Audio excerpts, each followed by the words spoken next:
equally valid. What's the most terrifying story you've heard about a haunted house? I have one. Sort of. It happened where I grew up, in a neighborhood on the outskirts of Puebla. At the end of this neighborhood, there was an abandoned house about which many stories were told, as no one knew what had become of the family that lived there. The grandmother, mother, father, and 2 children. Nobody saw them leave. One day the house simply started to look abandoned. The lights were never turned on again. Weeds began to cover it. It became a house that looked like it came straight out of a horror movie. And of course, stories began to be invented about it. That the family was seen arriving at night, all dressed in black. That screams could be heard coming from there. That if you passed by in the early morning hours, you should never turn around even if you heard something. Because there were voices that spoke to you from inside, trying to make you enter. It was my cousin Alexis who took up a challenge with his friends, all older than me, but all terrified of that house. One night they dared him to enter it, climb up to the main balcony, and wave to his friends from there. Emboldened to impress the girls in the group, he accepted. They all headed to that place. My cousin jumped the fence, removed a board from one of the windows and went in. Minutes passed, and he hadn't reached the balcony. When they were about to go in to help him, my cousin screamed. A completely broken scream was heard. From the depths of the house, a scream of terror, as if coming from a child.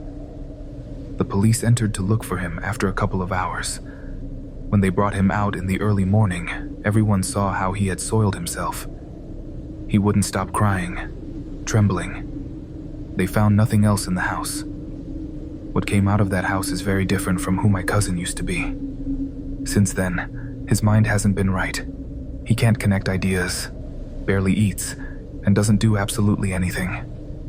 8 years have passed, and my cousin, at 23, looks physically like a 50-year-old person, and I'm not exaggerating. No one ever knew what he saw. I know he will never be able to tell, but believe me when I tell you, haunted houses inhabited by the purest evil definitely exist, and I hope you never have the misfortune of falling into one of them.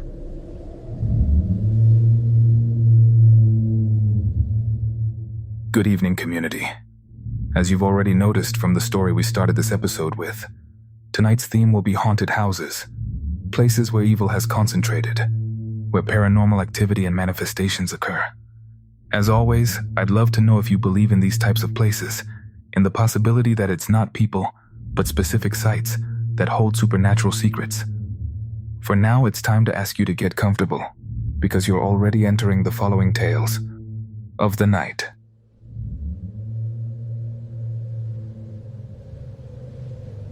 Hello to the entire Tales of the Night community, to Uriel, and to all the team of this wonderful project, of this community of which I'm proud to be a part.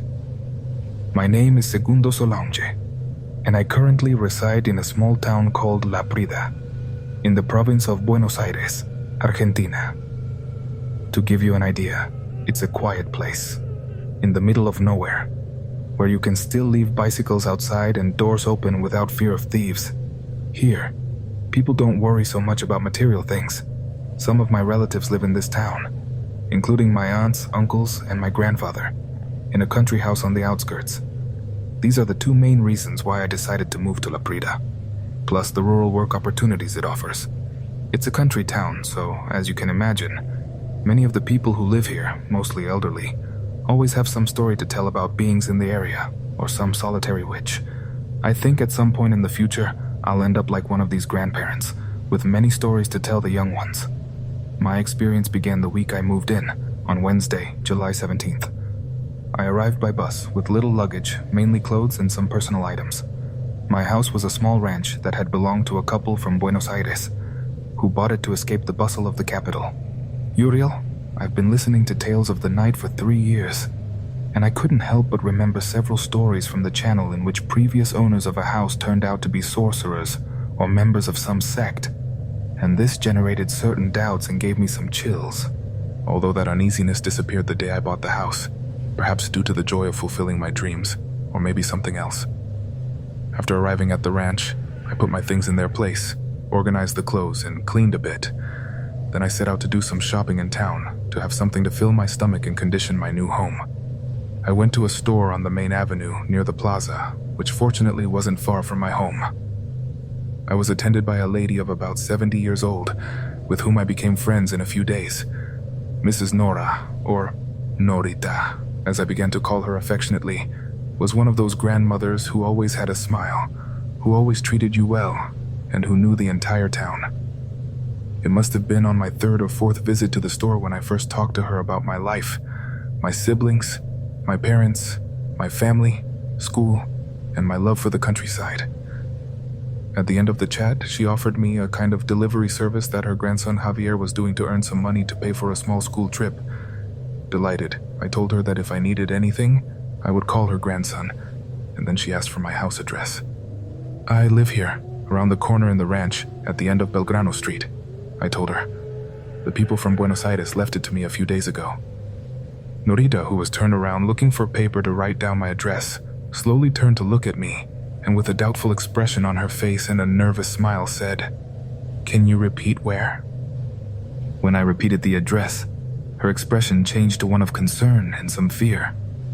Truth be told, that disconcerted me. I had never seen that little old lady like this. Of course, I asked her why she was making that face. The Peñas lived there, the people from Buenos Aires, the ones who sold it to you. She began to tell me nervously. I replied yes, and she, almost without letting me finish, hurried to tell me who had lived there before. That house wasn't always theirs, nor did they have it built. Your ranch is one of the oldest houses in town. It must be at least 90 years old. You see, when I was a girl, I would have been 12 or 13 years old. My father always told my siblings and me not to pass by there, not even if it was the only way. He told us about a lady, a daughter of Mandinga, a witch. Ana Maria del Tilo was her name, the little witch of the linden tree. The town children began to call her, thinking it was all an invention of the parents to make us return early to the ranches. They told us that to that house, as if it were an order, unknown people always came, whom no one could recognize. All hooded and with long black tunics, many of them torn, in poor condition. Obviously, in town there was always some show-off who wanted to impress some girlfriend. And there was talk of young men who went to shout at the little witches on Belgrano Street every night when they gathered. One of those young men was a school friend of mine, Josecito, who one night dared to go with a group of friends. He didn't shout, but his companions did. Well, not to make it long, Josecito told me that his friend disappeared. Simply vanished.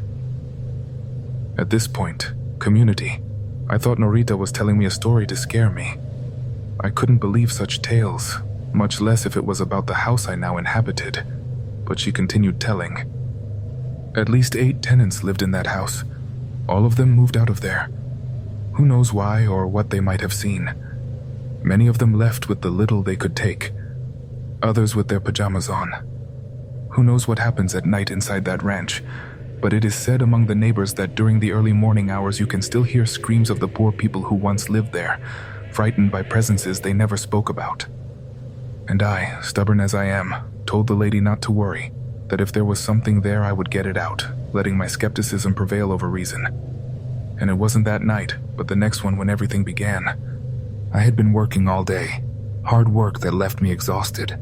Upon arriving home, I was only thinking about how well I was going to sleep. But when I opened the door, a cold, dry air hit me in the face. And that seemed strange to me, since it wasn't yet the coldest time of the year. I thought maybe I had left a window or some blinds open, but after checking the whole house, I realized that everything was closed, just as I had left it. I decided to let it pass as a simple breeze and started preparing something to eat. While cooking, I turned on the small old television I had on the kitchen counter to listen to the news. At some point during the broadcast, the sound began to distort, and static appeared on the screen. The image faded, leaving the typical gray and black spots when the television goes static. I dried my hands and tried to fix it by moving the antennas. That television had never failed until that day. While trying to adjust the signal, I thought I heard the news anchor say some words. I thought I distinguished a sound. While I continued looking for the correct position of the antennas, hoping to solve the problem, suddenly from the television came.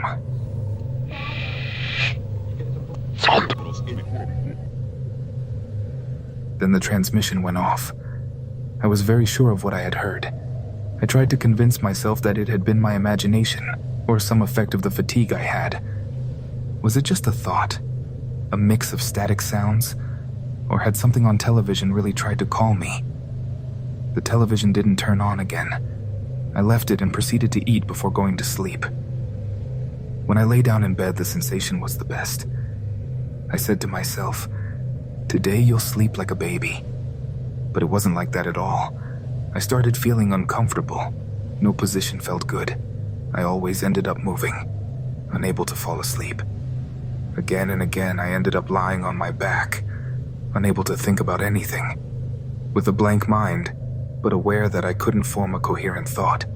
Suddenly, in one of those attempts to fall asleep, I was abruptly awakened by the sound of the news channel on television. That made me sit up in bed, trying to understand what was happening. I was sure I had unplugged the television when I couldn't fix it.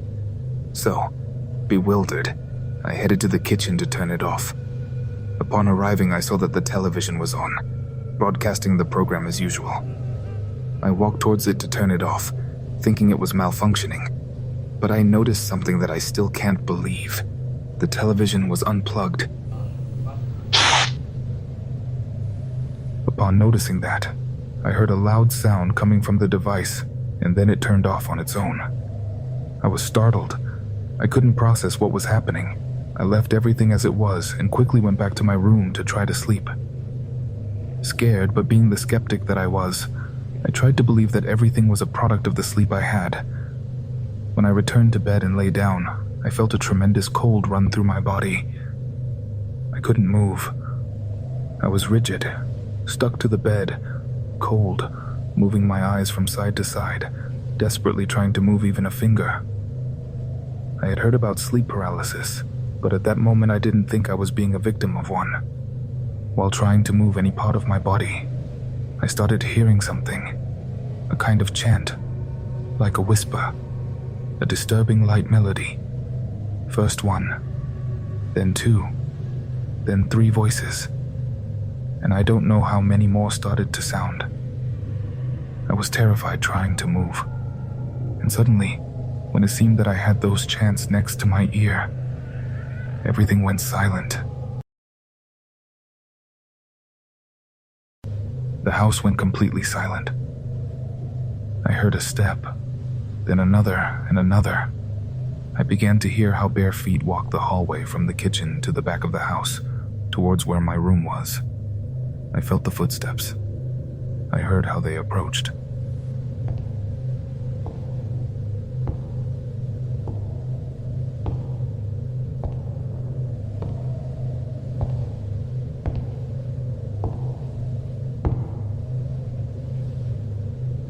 I moved my eyes in the direction of the door that led to the hallway, which I could only see out of the corner of my eye. I still couldn't move, trying to work any idea that would form in my head. But nothing. Without knowing why, the only thing that came out of me was a kind of gasp, agitated breathing that I tried to suppress, and the steps began to accelerate, as if they had heard me. It seemed that besides the steps, whatever was out there was supporting itself with its hands, as if walking on all fours, or as if it were some kind of spider. Upon reaching my bedroom door, the steps stopped abruptly. I looked around again, and at that moment my eyes passed through the hallway. In my doorway, I noticed something. I managed to see a silhouette. A woman. Half of her body peeking out from behind the door frame, looking into the room. Nothing could be distinguished. It was dark. It was just the black shape of something that was entering the room. Desperately, I noticed how that thing started to get more and more into the room, how it was letting itself be seen until its whole body entered. When it was just a few meters away, I could notice that it was an old woman, A horrible, very tall old woman, despite the prominent curve of her back. She wore a blanket that covered her body, from which two bony and white arms protruded that ended in two hands in the same condition. Her gray and dirty hair covered parts of her face, as rotten as her extremities. I looked away from that thing and ended up looking towards the opposite side. But to my misfortune, I noticed how it started to get closer, closer and closer. I felt its breathing next to me. My ear got cold. I was terrified. I didn't know what to do with that despair more than what I already was. That thing started to say something. It started to babble words. It was saying something I didn't understand, and I assumed it was some kind of prayer or something like that. In that set of words, I recognized something that made me react. "Are you going to come with me?" Followed by more whispers, more prayers. After hearing that, as if I could just remember everything, I started thinking about the Our Father, the Hail Mary. I started praying like never before, with much faith, with much intensity. When I was finishing the prayer, I closed my eyes tightly. I prayed much harder, if that's possible, one last time. And when I opened them again, that thing was no longer there. It had vanished. In the room only cold remained, and a strong smell of earth, of humid earth that made my nose hurt. After that event, I brought a crucifix to the living room. I tried to fall asleep on the couch, but it was completely useless. Dawn came before I could sleep. I was very tired. I didn't show up for work that day, which led my boss to check if everything was okay with me, to visit me. When he opened the door, I noticed a kind of mocking smile on his face before asking me if I had slept well. I explained everything, and without words, he answered that I shouldn't worry, that nothing would happen with the work. Before doing anything else, I asked my aunts and uncles if I could move to their house, at least for a while. I told them I would explain why later. Fortunately, they didn't refuse and allowed me to take my things to their ranch to rest there for a while. Before night fell, they sent me to the store to do some shopping. There I met Norita again. The old lady looked at me with a face of knowing my situation, with a kind of complicit smile. She asked me how I felt, and without me telling her anything, she said, "Before buying a house, always ask about the original owner, no matter how cheap they sell it to you, and how tempting the offer may be." Obviously, she noticed my tiredness and just hurried to bring the things I had bought to go rest at my aunt's and uncle's ranch. Currently, I'm with them at the ranch, with my family. Thanks to them, I can sleep peacefully, and they even offered me to live with them, helping with household expenses, for which I'm deeply grateful. I'm going to put that small ranch I dared to buy up for sale, that cursed house that I hope someone can cleanse. I really never plan to go back there, at least not alone.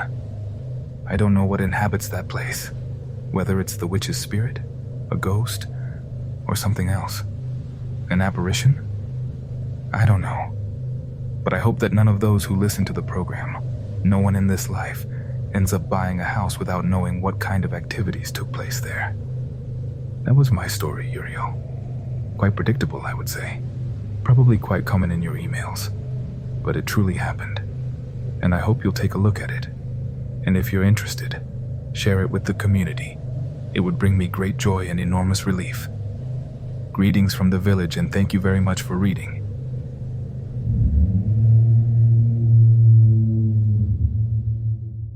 Community, as always, I want to thank you for your continued support of this great project. Without the community, we couldn't bring these stories to so many people. We still have one more haunted house to visit. We continue with one last story tonight. Good evening, community. I have finally gathered enough courage to share my story with you. I've listened to every episode hoping to find similar experiences and dispel the doubts that have emerged over the years. Although I've shared my story with close ones and friends, there's always some skeptical comments and the search for logical explanations trying to justify my experience. For a while, I wanted to convince myself it was just an unfortunate event. But thanks to you sharing your stories, You've strengthened my determination and helped me dismiss those comments that, although initially relieved my fear, don't reflect reality. Today I share my experience, which, although I don't consider it very frightening, is definitely the one that has impacted me the most. My previous encounters with the paranormal hadn't posed a risk to me. They were mere scares. However, this story is different. Let me explain why. I've had several paranormal experiences since I can remember. As a child, my toys would move from place to place. I saw shadows and talked to supposed imaginary friends. Over the years and after moving several times, the experiences changed and became more intense. I felt things lying down beside me in bed, turning on lights in my house and slamming room doors from the inside, even when I was completely alone.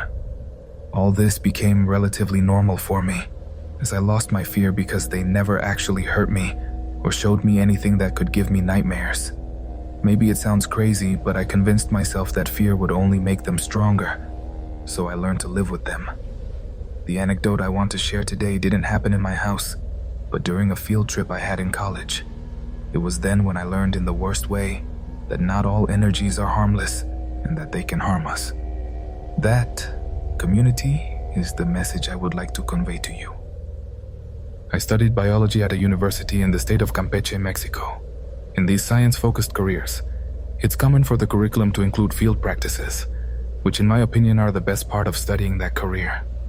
We visited cenotes, camped in the jungle or on the beach, did scuba diving, snorkeling, and even when there was more budget, we stayed in hostels in the middle of nowhere to later take long walks through fields and jungles. Nothing supernatural had ever happened to me during these field practices, which I considered almost a miracle. We spent many hours exposed in the absolute nothingness of the jungle. At night, almost like a ritual, we told horror stories, legends, urban legends, always around the fire, with our roommates or tent mates. The most famous stories in the area revolved around the Ixtabay, which is our version of La Llorona in the Yucatan Peninsula.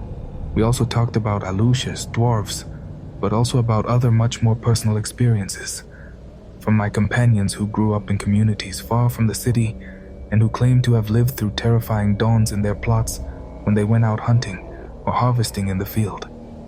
I was always present during the stories, not because I wasn't afraid, but because it gave me more security to stay with them than to stay alone if I walked away.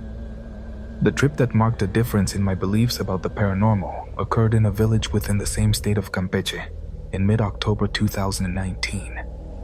The trip consisted of staying 3 days and 2 nights in a hostel in a well-known village, whose name I'm going to omit because I wouldn't want to cause problems for the owners of the place. Because despite what happened to me, they are magnificent people who tried to help me during those days. That first day, the bus left early from the meeting point, and we arrived around 11 in the morning at the village. We settled by teams in different cabins. We left our things and prepared to start activities in the field. Once installed and after breakfast, we dispersed around the village with a guide, assigned to carry out different activities corresponding to the subject, like setting up nets for birds, traps for small terrestrial mammals, and camera traps. Besides, we enjoyed photographing the fauna and the beautiful views that nature provided us. As evening fell, we collected everything. We returned to the hostel to eat and prepare again for night activities. They offer us complete breakfast and lunch, and coffee with bread for dinner. They warned us that the food was very spicy since the owners of the place were from the north of the country, and that's how their meals usually are. Since I have very low tolerance for spiciness, I preferred to bring my own provisions, even though that meant I would be alone while my companions ate, as the dining room was inside the owner's house. Several meters away from the set of cabins where we were, and it all started that first night. We were returning from that night sampling, all tired, dirty, and hungry. So when we got to the cabin, all my companions ran to the dining room for dinner. For my part, taking advantage of being alone, I got in the shower so that no one would rush me when they returned from dinner. We were 6 girls in that cabin, and we all urgently needed to take a shower. But while I was in the shower, I heard movement in the room area, and then someone at the door saying my name, but in an almost whispered way. I turned off the water and asked, "What's up?" There was no response. I asked again. After waiting a couple of seconds, I continued with my shower. When I came out, still annoyed, I put on my pajamas and headed to the room expecting to find some of my companions. But to my surprise, the room was empty, just as I had left it. I tried to ignore what had just happened, attributing the noises and that supposed knock on the door to the typical creaks of an old cabin. Despite having clearly heard my name whispered, I preferred to think that hunger and fatigue were playing tricks on me. After preparing a sandwich for dinner, I sat on one of the double beds. Suddenly, I started to feel an inexplicable cold. I got up to check the window and the air conditioning, but it was closed. It was off. I finished dinner, brushed my teeth, and prepared my sleeping bag. We had decided to take turns sleeping in the beds, so that night, some of us would sleep in bags beside them. I chose the corner furthest from the cabin door, between the bed and the bathroom wall. Although I usually suffer from insomnia, at that moment I felt I could fall asleep as soon as my head hit the pillow. And so it was. As soon as I lay down, I fell into a deep sleep. However, I was awakened shortly after by one of my companions, who shook me only with her foot. When I opened my eyes, I asked angrily what she wanted. She, with concern, told me that my face was completely red, as if I had a fever, and that my breathing was very heavy. When I touched my face, I realized it was burning. Despite feeling exhausted, suddenly an intense feeling of nausea came over me. I could barely get up and run to the bathroom. There I vomited. We attributed my illness to possible food poisoning. I brushed my teeth and went back to bed, hoping to feel better the next day. But around 3 a.m, I woke up again from a very intense cold. But I couldn't move. I couldn't even speak. I could only move my eyes, recognizing the symptoms of sleep paralysis. I knew what it was. I knew it was just that. So I tried to relax. I was counting mentally when I heard again.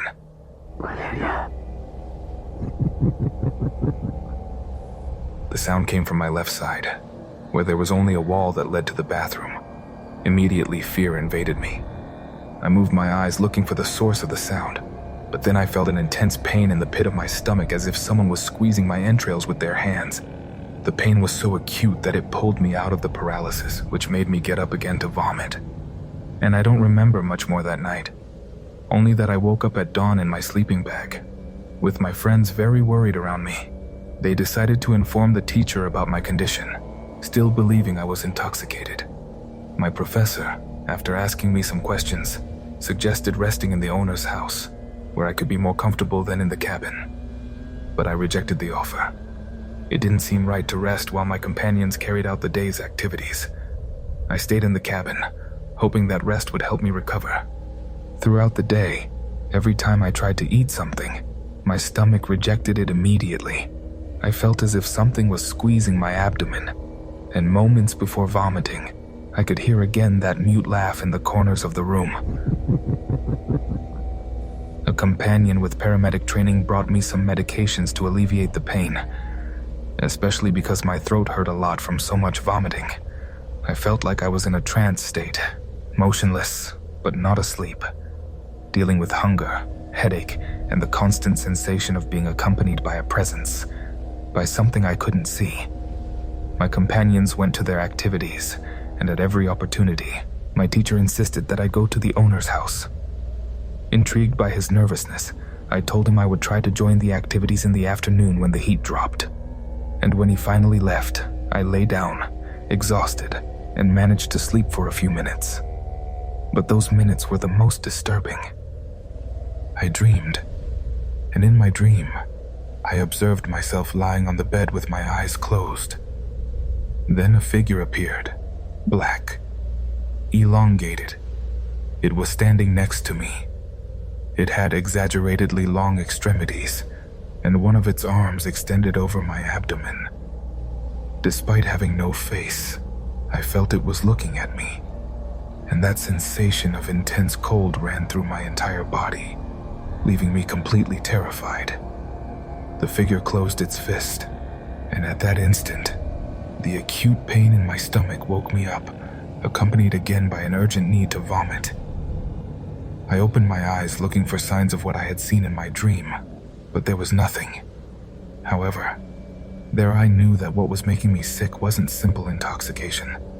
Now more than ever, I knew I had to gather strength to get out of that cabin, whether it was real or just a dream.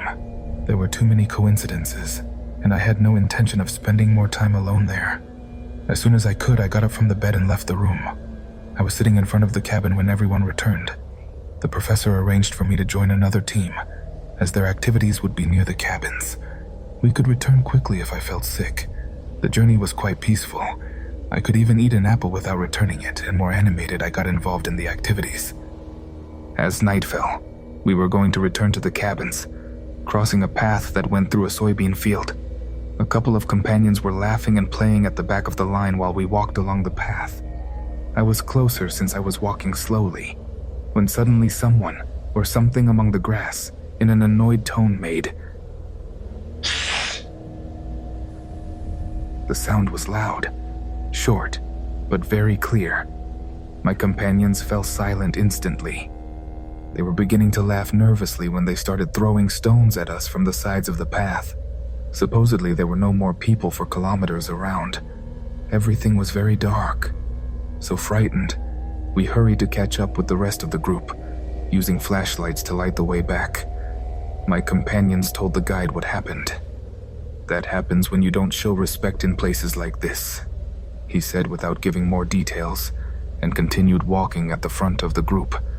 The guide was a former student who had also done the same field practice, but many years ago, when the current cabins were just pampalapas, without doors or windows, only with small curtains to separate the interior from the exterior. I learned all this a little later, as several companions went ahead with him, talking about what had scared us, and some stories he had lived over the years, accompanying our teacher in these tasks.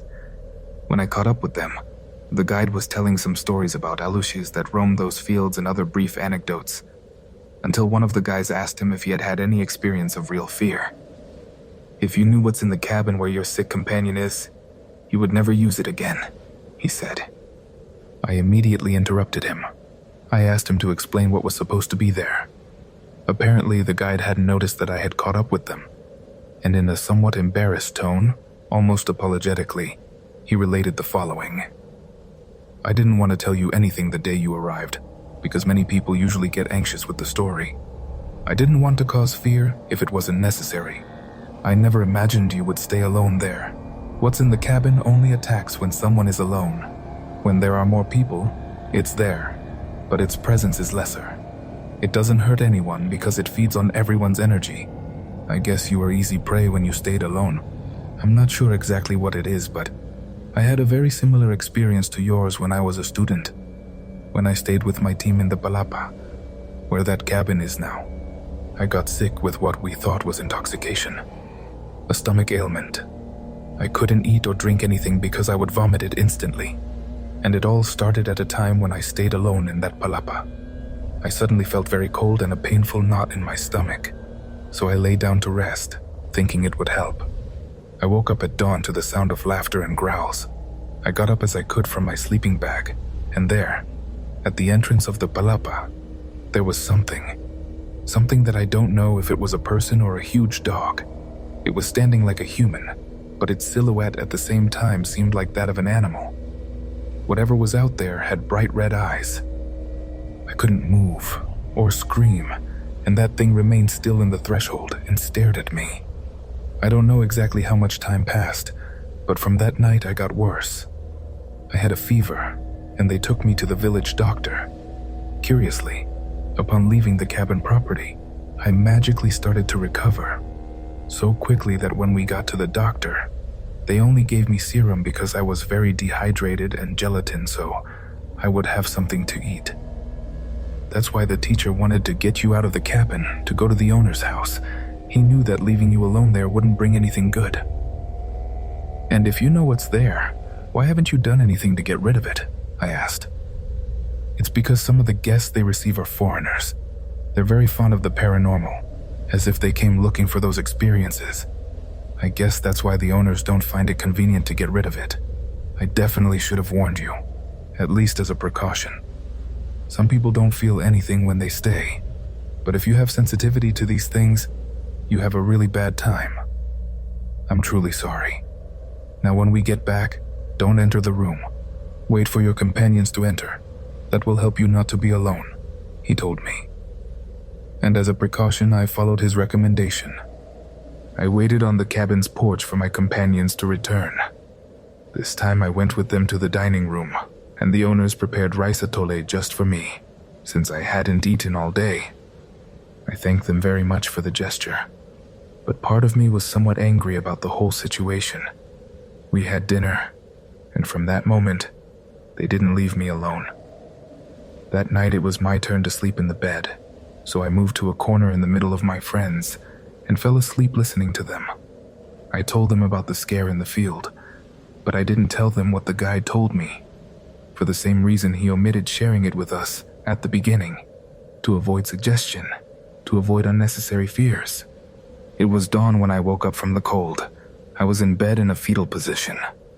When I opened my eyes, wanting to stretch, my feet met with a bulk at the bottom of the bed. I slowly sat up and, with the latent fear of what I might find there sitting at my feet, I dared to look. One of the girls who had stayed in a sleeping bag was lying across the width of the beds, joined together under our feet. I sighed with relief, but also a little angry, I must admit, seeing her there. When morning came, I asked her why she had climbed onto the bed. What she told me confirmed what was wrong in that room. She said she had gotten up to go to the bathroom, that when she returned to lie down again in that corner next to the bed where the sleeping bag was, she saw a darkness deeper than what was already there, thanks to those nights in the middle of the jungle. It was as if there was a large shadow of someone there. She could feel it as if something invisible was watching her, as if something was challenging her to come closer. She didn't dare lie down again, so she climbed into the bed with us. In a way, I understood her. Fortunately, that would be our last day. We would leave after breakfast. Already dressed, we all went to the dining room, and they offered me rice atole again, giving me a bit more for the road. We got on the bus and began our return journey. Community, I swear that what I felt next made me happy, but at the same time terrified me. As we moved away from those cabins, I felt inside how that tension in my stomach was relieved, as if the fist that held it gradually loosened its grip until it let go completely. That sensation of my entrails being stirred was uncomfortable, but I understood the signal. I was moving away from whatever had made me sick. I could be at peace now. I returned home just as I had left. At least that's what I thought. When I told my family what had happened, they took their own protective measures. One of my aunts, who considers herself a white witch, performed a cleansing ritual using water from a glass jar she had with different plants. She told me that would rid me of whatever had followed me home. Another aunt, the most religious of all, got in touch with a friend of hers who is a nun. Days later, my aunt gave me a thread bracelet and told me it was blessed, that I shouldn't take it off if possible. Although it may sound hard to believe, since the day I put on the bracelet, I haven't had any more paranormal experiences. It's as if all fear disappeared and all energies were blocked. Even later during the pandemic, I was living alone in that house where I had always been surrounded by family, and I never felt lonely or uneasy. I tell this as something that happened to me many years ago, and although I've never wanted to test what will happen when I take off the bracelet, I prefer not to do it. I prefer to continue living in peace. The cabin still receives students, but thank God, I'm no longer part of those field practices. As I wrote at the beginning, you can believe it or not, but the truth is that it was a real, terrifying experience that made me value certain customs we have in our family. After all, and after what I lived through, I've come to the conclusion that our faith in protection has kept us safe. And until now, I don't plan to risk finding out if I'm right or not. It's equally bad.